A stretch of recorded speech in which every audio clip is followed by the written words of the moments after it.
And we are live. G'day everyone, Mike Jeffrey here, and you are listening to My Creative Journey, episode number 15. To all you new listeners out there, hello and thank you so much for taking the time to stop by here today. As I said, my name is Mike and I'm a freelance photographer from Sydney, Australia. Each week on the show I bring you guys along on the highs and lows of my own creative journey and share all the knowledge that I've gained along the road to building my own freelance business. In today's episode, I'm going to be speaking all about money, a topic which is pretty taboo in today's society. However, I can definitely see the tide changing. Money is one of those things that makes the world go round, although it never seems to be spoken about openly. People who don't have money want it, and people who have money never tell anyone how they got it. On this podcast, I want to be open and transparent as I can with you guys about money, and hopefully it can start a conversation about your own personal finances. But before I jump into that, let's talk about this past week. And for those of you who are new to the show, each week I start each episode by talking about what has been going on for me in my life and in my business over the past week, because I really want to use this podcast as a sort of journal, I guess, for my own life and also to let you guys in on the real creative journey that I am currently on. So this week is going to be no different, and I'm going to start by talking about some actual work that I did over this past week. So for the first time, I guess, in probably a month maybe or two, I actually went out and took some photos over the past weekend. It was a bit of a strange experience, having not had much experience, I guess, this year. I haven't really gone and actually taken many photos. I haven't actually had a lot of work. I guess it's been one of the harder things in business is actually having work that is in advance, I guess. So I'm actually getting a lot of work booked in, but it's for a long way in advance. So it's hard to keep those skills up in the here and now. But it was great to actually get out over the weekend and do a couple of shoots. The first of which was a styled wedding shoot. I had two people come to me about a month ago when I put my call out that I was going to be starting wedding photography. And they said that they had already gotten married about 18 months ago, but they offered to come and put their outfits back on again and to come and take some photos with me just to get experience for me and help me out with my portfolio, but also to grab some more photos for themselves. And they thought that would be a great thing to do. And I said that would be amazing because I feel like one of the things at the start is having that portfolio, and you definitely need to build portfolio in order to show people that you can take photos, because as I've spoken about before, it's hard to prove to anyone your own worth in photography by just speaking about it alone. You need to actually have evidence and have proof of your own work. So this was a great way for me to actually go out and actually test some photos in an environment that would be like that of what would be on a wedding day. I guess we went through a full range of photos that you would typically grab after the wedding ceremony. So it was sort of a good experience in that, I guess. But it was also great because we did sort of a couples shoot beforehand. So we'd had sort of half an hour working on just taking some couple photos, just some more lifestyle type shots. And then we got dressed into the wedding outfits and went and took some photos there. So we spent about probably 3 hours on the afternoon, which was great because that's sort of a longer version of a type of shoot I would do sort of on an engagement shoot where I would spend an hour with the couple walking around taking photos. So it was great to have sort of more experience in that longer sort of form, because that is something that you will get on a wedding day, and something that I've been sort of underexposed to, I guess, is that longer form of actually shooting, and something that I'm going to have to come to grips with because, as you guys know, I'm shooting my first wedding this weekend, and something that I may not be prepared for is the 8, 9, maybe 10 hours that I'm actually there taking photos and not being able to have the stamina to sort of keep up with that. I'm sure there'll be breaks in between, but having to take photos and be creative for that amount of time and be able to come up with ideas throughout the day, I think is going to be super stressful. So to have that sort of 3 hours there on the weekend where I could just go out and take photos and sort of use my own sort of ideas and sort of feed off them as well, because they've obviously had experience having their own wedding photos done before. So I could sort of draw a bit on them and use a bit of my own experience in taking photos and really go through all the scenarios that I thought would actually occur this weekend. So on top of that photo shoot that I did on the weekend, I actually had another photo shoot last night, which was an engagement session for the guys that I'm taking photos at their wedding this weekend. And we've been trying to organize this engagement session for quite some time now, and we've both been super busy on either end. And so we just finally worked out to have it last night. I know they're getting married this weekend, so we probably won't have those photos done by the time they actually get married, which is a bit of a shame, but it's still great, I think, for them to have those sort of photos. There's sort of other photos that you are more likely to share and more likely to enjoy more than on your actual wedding day. You're more likely to share those sort of lifestyle photos where you are just trying to be yourself and trying to be more natural with your partner and that sort of stuff without everyone else being there. So I'm glad that we got that session done, and I think those guys really enjoyed it, and I think it really gave them experience in being able to be in front of the camera, because I think it can be a very daunting experience, and it can be very nerve-wracking for people who have never had photos taken before. I know myself, I hate having my photo taken, so any, I think, opportunity that you can get someone in front of a camera and get them used to that is really good for them, but also great for you in sort of working out what they are comfortable with, because everyone has a different threshold in what things they would like to do in front of camera. So being able to understand that, being able to read that before you get to their wedding day, I think is super important in really trying to make the day for them as comfortable as possible. And you don't want to try and put them outside their comfort zone too much on that day, because it's meant to be special for them and they would like to remember it for all the right reasons and not for all the awkward things that you made them do on their wedding day. So the engagement shoots are definitely a great spot to try and sort of test the waters, I guess, a little bit there and see how far we can really push things. So yeah, that has been quite a big week for me in taking photos. I've been working a lot this morning on actually downloading all those photos and making sure I go through them and trying to make my selects on those. I've been working for quite a few hours just trying to go through all the photos that I took. I think the style of photography that I have is a very documentary style, so I tend to take a lot more photos than would probably need to be. I feel like I stand back and take photos of moments that actually happen rather than trying to stage moments, which in that case I probably could take less photos, but I'm more happy taking more and hoping that I can come back home in a more controlled environment and then choose the frames from there. And then I think I end up seeing things that I didn't see on the day. And I think in that way it's more special for the people who I'm taking photos for, because they can really remember that moment a lot more than I can. And they would rather have that memory that they can actually remember rather than being a staged moment where that may not have been something that they were comfortable with anyway. I say that it's been quite a bit of work over the past couple of days, but it really showed me how much I actually love going out and taking photos. I think having a long break between taking photos and actually working with clients directly, I think has made me sort of long for that a bit more. And I was so glad to actually get out there on the weekend and take photos and have those interactions. And it was crazy to me how much it improved, not only in actually taking photos and how I would position photos, but actually the communication with clients and being able to direct photos and sort of use ideas that I've had and ideas that I have come up with and have seen elsewhere over the past few months and be able to implement those in the session. I think there's been a big improvement in that for me.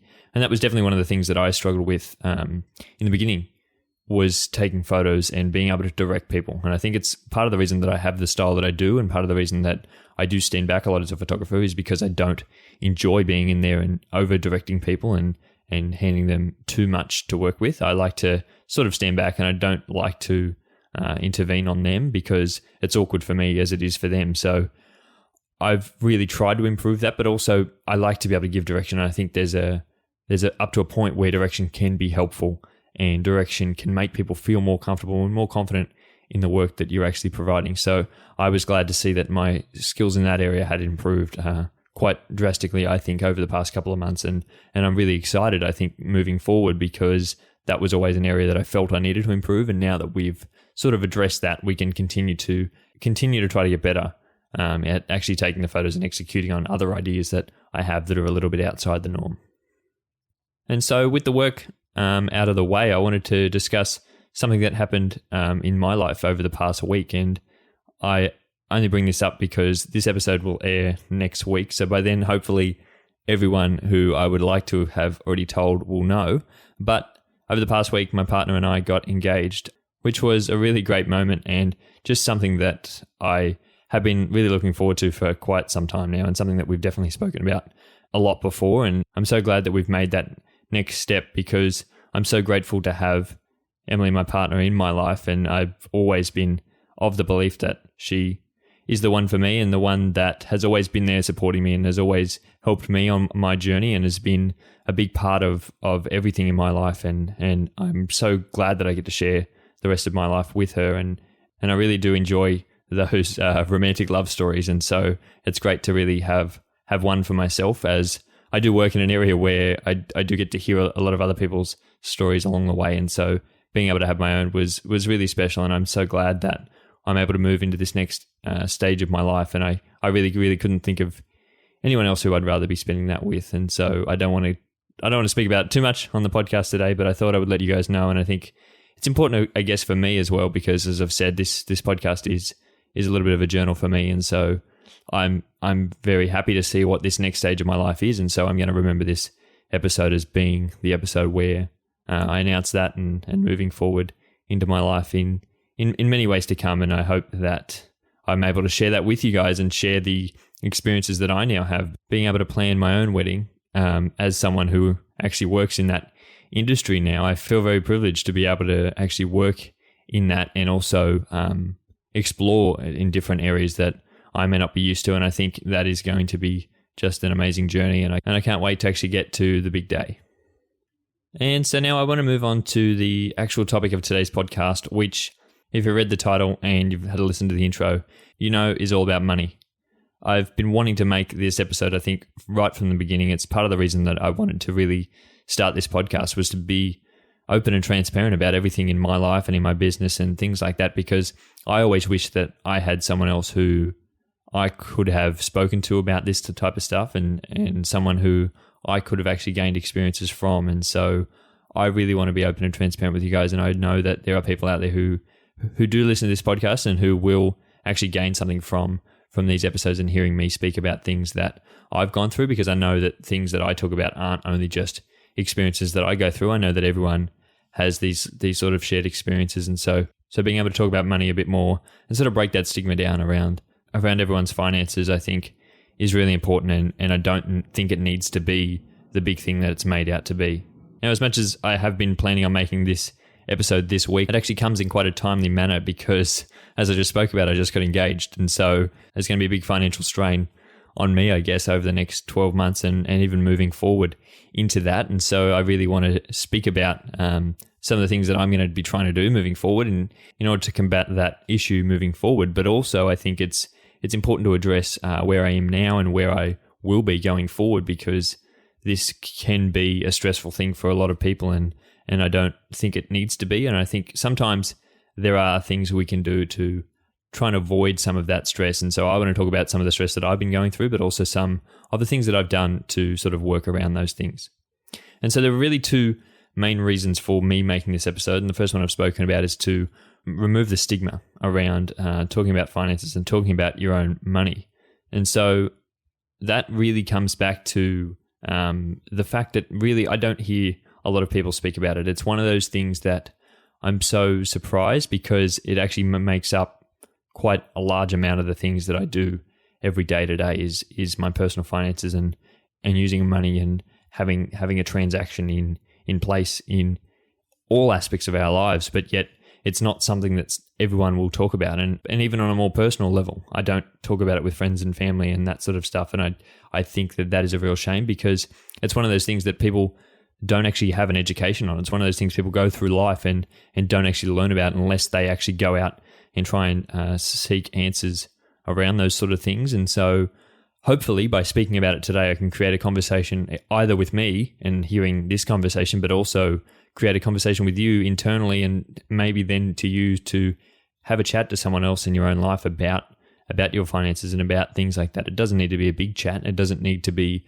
as open as the conversation probably will be here today, but it just needs to be something to get you started and something to allow you to understand that everyone has these problems and everyone goes through this, because it is a big part of everyone's lives. And so I don't think it needs to be hidden away as it is. I think just like relationships, the only way we really learn about money as a child is through our family and through our parents and through the things that we see and things that we see modeled in front of us, whether that is on TV or whether that's friends and family members around us. I think that the only way we can learn about finances is through that way. And so if you're like me, and if you're like the majority of people, most of their parents probably weren't open about their financial situation. And I sort of come at that from two different angles, and I can understand why you would not be open and transparent about all your finances with anyone who is in your life or even with your children. But I think it's super important, especially when children are sort of learning things. It really comes at an age to them where they can learn so much. And I think there is so much to be taught to to a lot of children, and it's not something that is taught in school, and it's not something that's taught in very many places at all. And so if you're only learning from the actions of your parents, then the grasp you have on anything to do with any financial issues really only comes back to one place. And as we know, if you're only learning things from one source, it's never going to be super helpful, in my opinion, and we need to get multiple opinions on everything. And then the second reason why I really wanted to make this episode was really to educate you guys and to show you guys that you can be in the position that I am as well, and that you don't have to hide your own money away, and that you don't have to be scared of your personal finances. I think too many people will hide in front of their personal finances and not let anyone actually see behind them and see what is actually holding them up. And I think that's a sad reality. And I think there are too many people out there who are private about their own money and how they actually make their ends meet, because they're too afraid to let other people know and afraid to sort of show people how they're staying afloat. Creative people are often the worst at managing their own money and actually knowing how to make money and knowing how to save money, because they're not taught by other people, and they're in an industry where money comes and goes. And so you're not on a stable income. You're not on a stable salary each year. And that makes it even more important to be on top of your own personal finances and really know how much money you have now. And if you're in an upturn or a downturn, and really knowing how much money you need to have aside, and knowing how much money you can save and how much you can invest back into your business and things like that. And so I think it's super important for people who have actually tried to actually do something to educate other people on things that they've done and succeeded at, or things that they have done and end up failing at, because this is the way that we learn. And most of the people I think that I look up to are very, very personal with their own finances and how they actually make money. I can aspire to be like someone else, but if I don't know how that they actually got there or how they're surviving what they're actually trying to do, then it's very hard for me to emulate that and hard for me to get there and in the position that they are. So then the first thing that I want to touch on is, where do I get my money? In my business, since about June last year, I've probably only made about $5,000 in sales.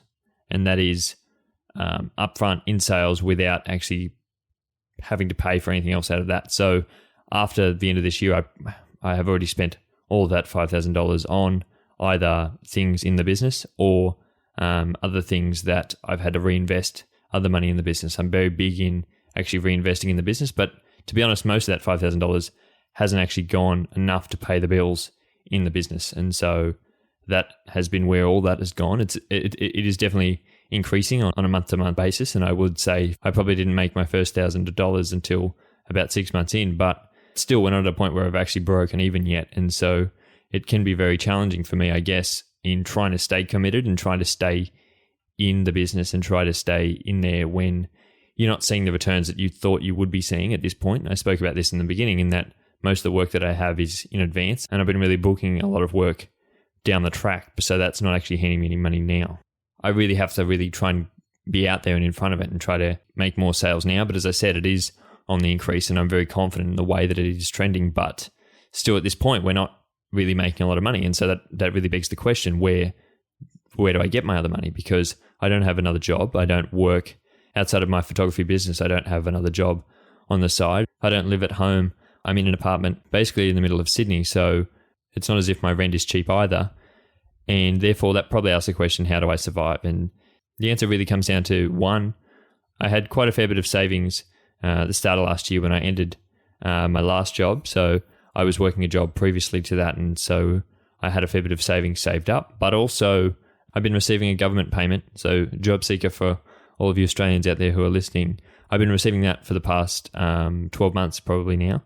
And so that has been really helping me to get through. And I really applied for that towards the start of last year when I was frantically trying to find a job. And so I've spoken about this on episodes before. I'm not sure if it was episode 2 or 3. I think I spoke about this, about where I was at last year and trying to actually find a job and trying to actually find any work that I possibly could, because I had no idea. Just before I started this business, I had no idea where I wanted to go and where I was actually going to have any money from. I didn't have any income there for about 6 months. And so the stress got to me and I was trying to find a job. And so I applied for a government payment to people who were trying to actually find jobs and trying to support themselves in that way. And so that was able to provide a pretty constant income for me over the past year. It really hasn't been heaps of money, and it hasn't been able to keep me and really hasn't been able to provide much outside of actually keeping me afloat. It's been basically just enough to pay for my rent. It really hasn't helped me exceed in life, but it's helped to keep me afloat over this past year, and it's helped with me starting this business. And I think that was one of the reasons why I was able to get the certain type of payment that I was because I'd started my own business. And so I've been trying to pursue that, and I think they can see that. And I've been having to provide a lot of statements to them about how much I earn in my business. And if I earn too much in the business, they don't pay me as much money. And therefore, I'm eventually going to have to be off that payment. And I think the time is almost up, I think, for me to be off that payment. I think it isn't something that is forever, and it's not something that I would like to be on forever, but I think it's something that is worth speaking about and something that I'm happy to share because I think it's been one of the main reasons why I've survived over this past year, and one of the main reasons why I've been able to start this business when I did. Because without that money coming in each week, I would have no way been able to start this business and start investing in this business as much as I have been. And so I'm so glad for that, but also I know that it's not going to be forever, and the time will come when I need to start making more money in my own business. All that allowed me to do a few things, and it allowed me first off to, as I spoke about last week, invest more of my own time into my own business. I didn't have a great deal of money when I first started, but what I did have was a lot of time. And so I've been working endlessly and really tirelessly in my business and trying to get it up off the ground and trying to work as hard as I can. As I've said, I've done so much work for free, and I've spoken about this many a time before, and I think it's one of the best ways. And I know in the first 18 months, I'm not going to make a lot of money back on how much I'm actually investing in this. I know I'm not getting paid how much I should be getting paid for the amount of work that I'm trying to do, but I know that in time it will come back to me. In this week alone, I'm probably going to be doing about 60 plus hours of unpaid work. And so that to me is really hard. It's really hard to have to sit down here every day and work for absolutely no money at all. But I know that in time, the work will come back to me, and the work that I'm actually doing now will really pay off and will come back to me in other people actually seeing that am trying to do this work and the improvements that I'm making in my own skill set, my own business, and that will come back to me in turn. But it's hard in the short term when you can see all this work that you're trying to do and it's not providing you any actual financial outcome in the here and now. And so I guess that leaves me with the question of what is my actual backup plan? If everything does fall to pieces, or if I'm not able to make any money before I really start to need to, or if I do have something really big that does happen in my life. For instance, I decide to go on a big holiday, which I am in June, or I decide to get married, which I probably will be next year. What happens when big expenses like that do come up? And I think I've been really working hard, and I think it's something that I need to be more conscious of, but I think something that could be educated a bit more and people need to remove from their actual thought process is remove the idea of actually failing, because people place too much emphasis on the financial aspect when they think of actually failing in anything. And I think that can turn a lot of people away, and people can say, well, I'm not making any money in this. I completely failed in that business. I'm going to move to something else. Whereas I think for me, I'm not afraid to go out there, and if I have to go get another job, I'm not afraid to go do that. If I have to go and try to make money somewhere else, if I have to go and work for someone else, I'm not afraid to do that, because in the end, I'm happy to do what I have to do to actually make my dreams come true and make this career that I'm trying to work towards a reality. I don't think that just because I'm not making any money in the first year means that it's all not worth it, or that fact that I'm spending more and that's it. I can never go back to that ever again because it didn't make me any money in the start. You need to find that balance between the two, and if it needs to be that you need to go and work a part-time job, then that's what it needs to be. I think definitely in a creative career, there is a lot of emphasis on being a full-time creative, and that is great, and I think that is amazing if you can work full-time, and I've been very fortunate to be able to try and do that over the past year. But I don't think there should be a stigma around someone working part-time as a creative, because in a way that is what the majority of people will have to do in order to get there, and in order to get to a point where they can go full-time is to start part-time. You can't just end your career and just start out and start working. I don't think that is the smartest plan you can ever have, is to just end your job and start working as an artist, because you're probably not going to make any money in the first few years. So unless you've got a lot of money behind you, probably don't end your job. But definitely look at ways in which you can reduce other activities in your life in order to put more emphasis on trying to start this artistic career. And if that means I can't go and do other things in my spare time, I'm happy to give those up. I'm happy to give up other things in my life, and I've come to terms with that, because if it means I need to go and work another job in order to make this come true. And I'm trying to work in the long term here. And all the things that I've done so far, I think are a testament to that. And the things that I've done and work for free and the expenses that I've put into the business, I think I'm trying to show that I'm working in this for the long term. This is not, if I don't make it by the end of this year, I'm out. I think that if all the things that I'm trying to do aren't working, I'll go and try and do something else. And I will still try to be working as hard as I can in my business. I will remove other things from my life and try to do as much as I can in my business, but also go and make money so I can support my business. And I think the stigma around working in another job needs to be removed, because I think it does hold a lot of people back, and certainly the personal finances and people who actually need an amount of money to be able to survive, I think shouldn't be turned away from starting a career that they would like to end up in just because they're working another job or just because they don't have X amount of hours free every day. I think that we can all have that time, and we can all be comfortable to go and work another job and be comfortable to go and actually do the things that we need to do in order to make our dreams come true further down the track.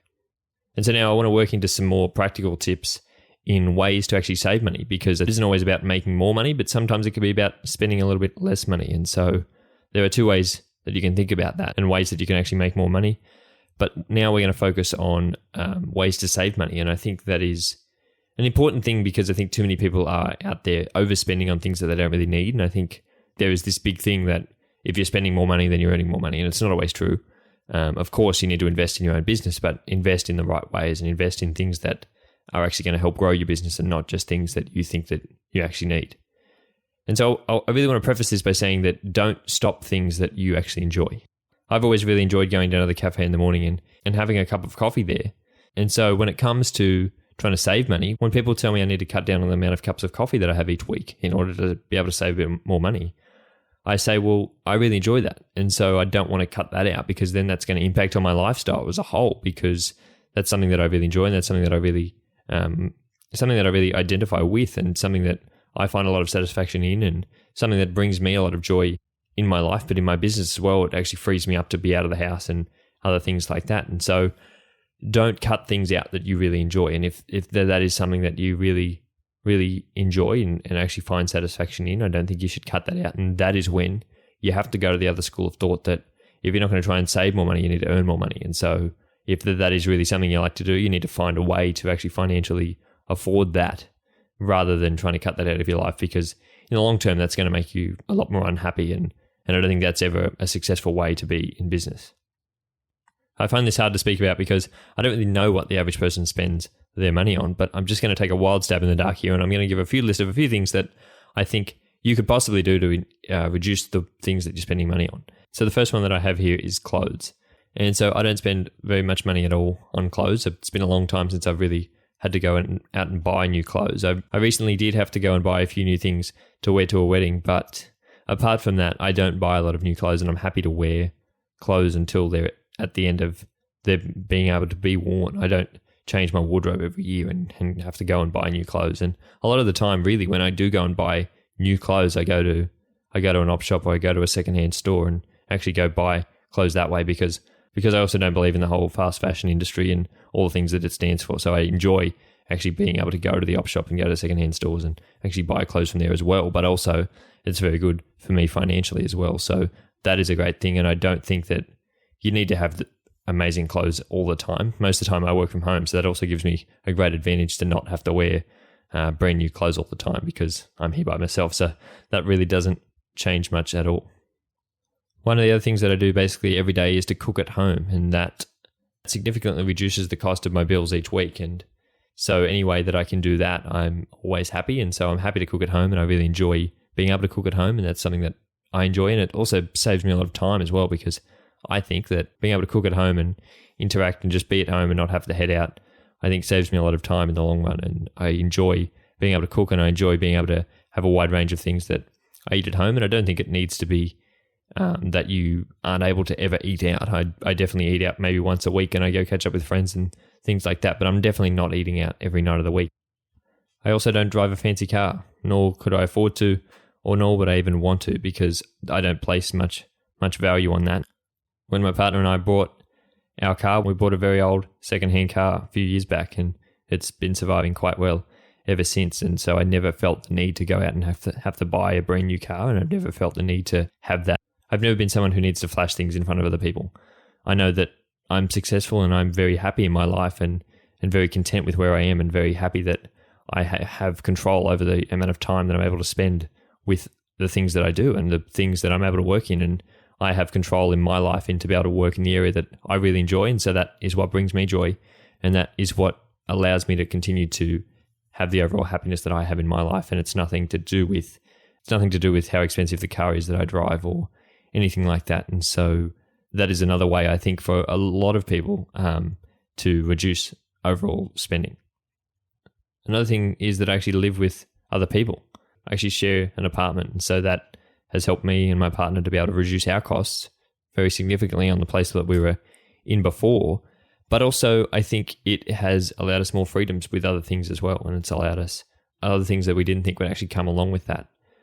I think there is definitely a negative stigma around people who still live at home, but I think that's amazing. I think if you can still afford to be able to live at home, I think that is A-okay. I think there shouldn't be any need for you to have to leave home any earlier than you need to. And my hat always goes off to any parents out there who allow their children to stay at home while they try and pursue their dreams. And I think that is super important. And I've always been for that. And I think that anyone who is able to do that should do that. I know there are circumstances where you may not be able to and may not always be able to be done, but I think the stigma around it definitely needs to be removed. And so anyone who can afford to be at home should really consider that as an option, because we all know that life is expensive, and especially while you're trying to create something and start your own business and create a sustainable life for yourself. I think that while ever you're able to live at home, I think that is definitely an offer that you should be taking up. And so the last little tip, I guess, sort of relates to the industry that I'm in, but I guess it relates a lot more generally, is that you don't need to buy equipment that you don't really need. I'm going out to shoot a wedding this weekend, and I've already put into hire a lot of the equipment that I don't already have. I'm not going to go out and buy new equipment just for this weekend. I don't have the amount of money behind me to go and do that. And so I don't think there's anything wrong with going and hiring equipment, and especially with the amount of places that have that available these days and the amount of places that are open to hiring all different sorts of equipment. I think it's definitely something that you can do.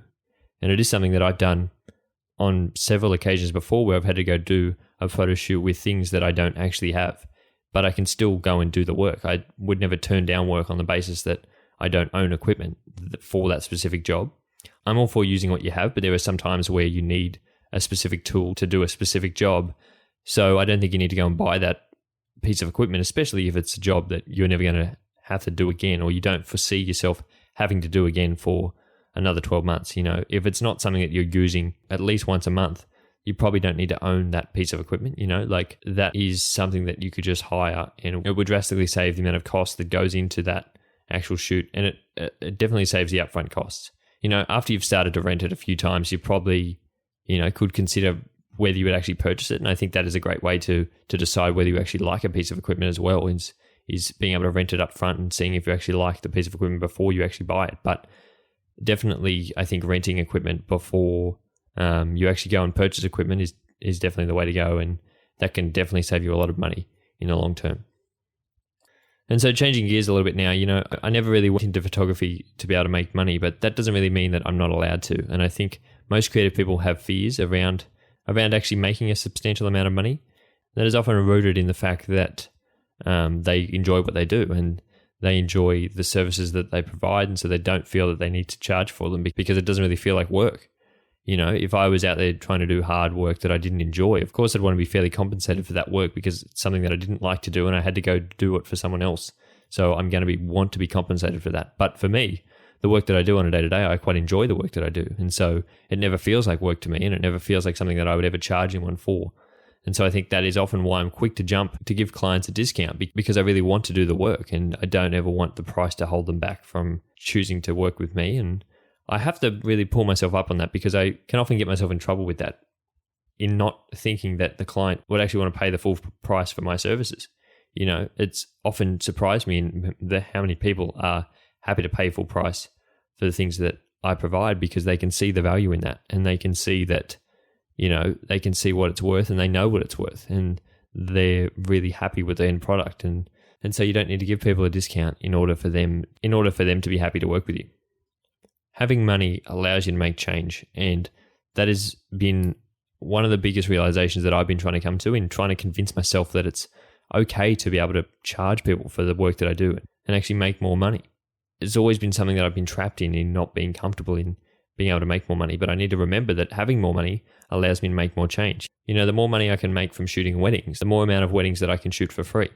I've always said that I never want to be someone who only makes money from their friends and family and things like that. So if I can actually be out there and trying to charge other people the amount of money that I know I'm worth and not be able to give them discounts, I can earn more money. And so in turn, if a friend comes to me and asks for work, I can shoot for them for free because I enjoy that. And I think that that is so important. And it's amazing to be able to do work for people who will actually appreciate it and have actually helped you in the past before with other things, and you're able to provide them a service that you only can provide, and that's why they've come to you. And so the more money that I can make, the more things that I can do like that actually make me happy in the business and actually allow me to do the things that I really want to do. It isn't only just working for other people though. It's like I can be able to hire staff. I can help friends and family. I can be able to have friends and family come and work for me, and I can choose the businesses that I work with. I can choose who I outsource work to. I can choose where I spend my own money and spend in the business. I talk about trying to make change because I think that if you have money, you can make change and you can spend your money where you would actually like your money to be spent.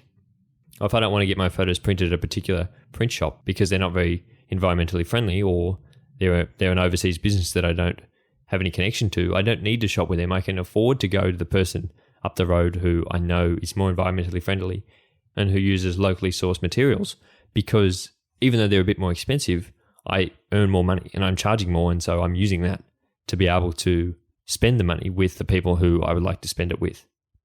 It's a strange concept to have to come to terms with, but definitely something that I've been trying to learn a lot over the past couple of years is being able to make more money enables me to make change and enables me to help more people than I would be able to help if I'm not making money at all. And so offering services for a discounted rate or offering services for free for a longer period of time, I'm not just talking about upfront. I know I've spoken about working for free at the start, but then after you are established, I think it's okay to charge for money and actually know what you're worth, because the more money you can make then allows you to then work for free for the people who you would like to work for free from, if that is something that you would like to do.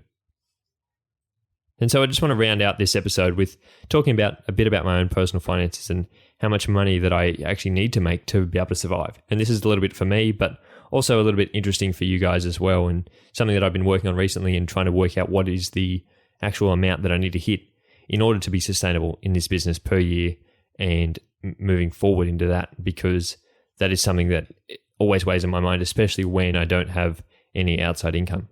If we go through all my expenses, I'm just going to sort of randomly go through a little bit of my expenses in my personal life, but also in the business as well, and sort of see how much I need to make per year.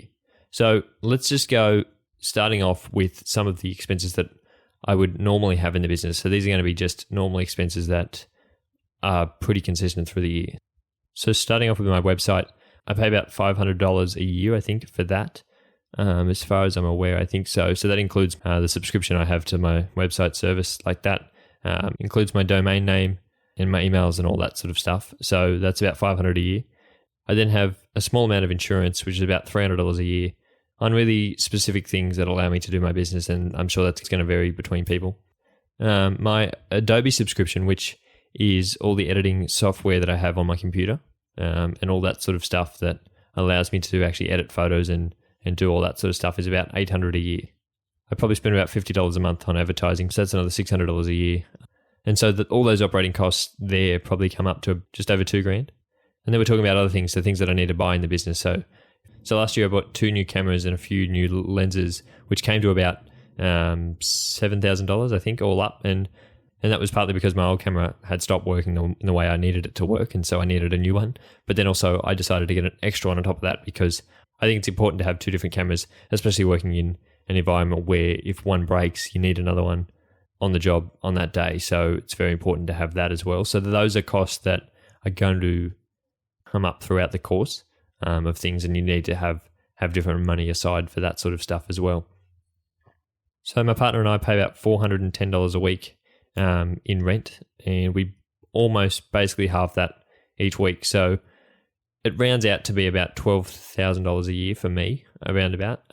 So with that, plus all the rest, and if we add in sort of bills and food and that sort of stuff, which normally I estimate to be about $150 a week on that sort of stuff, on like electricity and all my different food and everything else, like my internet at home and things like that, and the things that I pay for in that sort of share of that stuff, it comes to about $8,000 a year. So basically, we're looking at about $29,000 a year, and that's including all those excess expenses that could possibly happen. You could probably get away with about $23,000 a year, but I like to have a bit more saved up because I know that I'm actively trying to invest in the business, so I want to be making more in order to invest. But if you wanted to just go sort of that $24,000 mark, you probably could survive on that. And so if I turn that into a number of weddings that I need to be able to shoot per year in order to make that happen, at the moment I'm charging about $2,000 for a standard wedding photography package for about 8 hours of wedding photography. And so all those numbers are on my website if you want to go and have a look at that. But if I'm averaging charging there, I could probably survive with shooting about 12 to maybe 15 a year. And that would probably survive me having already known that there's not many overheads when it comes to shooting a wedding. So I don't have a lot of expenses on the day or expenses in related to those costs. And basically that $2,000 would all be profit. So we can sort of look at that and say, yeah, I've probably got to shoot about 12 to 15 a year in order to make that happen. I'm only charging $2,000 at the moment because I'm fairly new to this industry, and I know that the experience that I have is not up to the standard that other people have, and so I wouldn't feel comfortable charging more. And this is something that I've sort of had to come to terms with. But I think moving forward and moving into next year and things like that, I think I can definitely put prices up, and so that I only need to shoot about 10 a year to be fairly comfortable. And so then after that, it's all in the bank, and that sort of makes me feel a bit more at ease because that number isn't as high as I thought it would be. If I'm only shooting 10 a year, that's only 10 weekends out of the whole year. Of course, there's a lot more work that goes into it through the week as well, and each of them probably take about a week to 2 weeks to turn around, but still that's only working half the year if we're sort of working it out on a numbers wise basis. So if I'm working for the full year, I can sort of very easily survive on that amount of money. Being able to do those sort of numbers really puts me at ease, but it puts me also in a very challenging spot at the moment because I'm not at that level. And so I really need to be able to get there before I can feel that I'm very comfortable in this business. And that is one of the things around the whole finances that is really challenging for me in being able to push forward in the business is really having that stress of being able to find that money and being able to find the finances to be able to continue on moving forward. And so I hope this episode has really helped you guys to be able to see a bit more into my own finances and the way that I think about my own money and the way that I sort of do things and the things that have worked for me and the things that I'm going to be trying to do moving forward. I think there's too much stigma around talking about your own money and things like that, but I want to be open in the way that I am able to make my own money and show you guys that it isn't as hard as it needs to be and that things can be done and you can put steps in place to be able to make these things happen. I'm not, I haven't made it by any stretch, and I surely won't be there for quite a long while to come, but I certainly know that I'm headed in the right direction, as I spoke about before, and I can see that trend and I can see where I need to go, and I do have that target of how much I need to work, and that sort of really shows me that it's not an enormous amount. It's not a huge number that I am not able to do. It's something that is able to be very financially viable, and it's something that I can actually make a reasonable income in if I work hard enough and if I continue this on, and if I don't just, when things get hard, end it, and if I don't just, if I'm all out on money, end it there. I think, as I said before, if you need to go and work another job to be able to make this sustainable, I know that this is a probably 2 to 3 year thing before I can start making money and start moving forward in the business and have it be sustainable as my only income. But that is something that I'm going to have to come to terms with, but I don't want to have to hold anyone else back because of that. And hopefully by hearing this, you'll know a bit more about that, and you'll know and be a bit more prepared about what you're choosing to enter into. And so with that said, guys, I really do hope you enjoyed this episode. And if you did, I would really appreciate it if you could share this episode around with other people who you think would enjoy it as well. I'm trying to be super open, super honest on these episodes because, as I said, this is a real journal for me, and this is an episode this is definitely an episode I'll look back on in years to come and sort of think about the things that I was up to back then. And hopefully by then I'll be able to say that I am surviving full-time off my business income. But until then, I will continue to be able to be as transparent with you guys as I can and try to show you guys what I'm trying to do to make my business successful and try to actually make these dreams of mine come true. And I hope you guys are enjoying this journey as well, and I hope you are actually learning a lot from it and learning a lot about me as we go. And so guys, I really appreciate having you all here, and if you have stuck through this episode, it has been quite a long one, but I hope it was very informative as well, and hopefully next week's episode will be just as helpful for you guys as well, and I hope to have you all back here again next week. And so until then guys, have a great week, and I will speak to you all next Monday. Bye.